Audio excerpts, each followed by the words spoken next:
Have you ever wondered whether being rich means God is pleased with you, or being poor means He is not? Many people quietly believe this, but the Bible teaches something very different. In life, we see both wealth and poverty. Some people have more than enough, while others struggle to meet daily needs. But Scripture reminds us that money does not measure a person's spiritual value. What truly matters is the condition of the heart before God. The Bible warns us about the danger of loving money. In 1 Epistle to Timothy 6:10, it says, "For the love of money is a root of all sorts of evil." The problem is not money itself, but the love of it.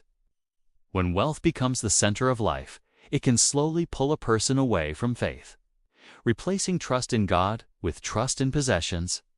At the same time, those who have wealth are given a responsibility.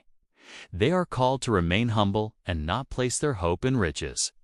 In 1 Epistle to Timothy 6:17, believers are reminded that riches are uncertain, but God is the true provider of every good thing.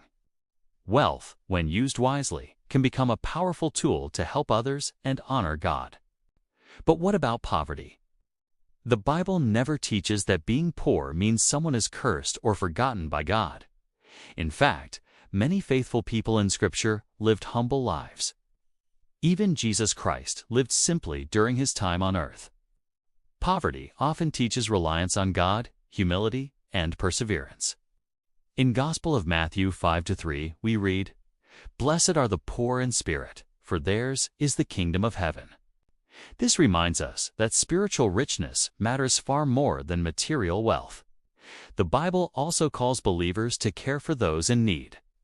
Book of Proverbs 19:17 teaches that whoever is kind to the poor is lending to the Lord, and He will reward that kindness.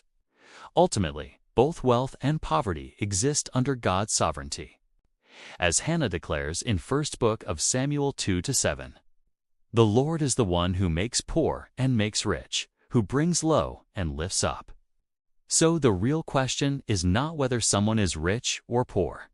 The real question is how they live in the circumstances God has allowed. The rich are called to generosity and humility. The poor are called to trust and faithfulness. In the end, God does not measure a life by the size of a bank account. He looks at the heart. And whether someone has much or little, both can honor Him, serve others, and walk faithfully in the path He has set before them. If this message encouraged you, take a moment to reflect on how you can honor God in whatever season of life you are in today.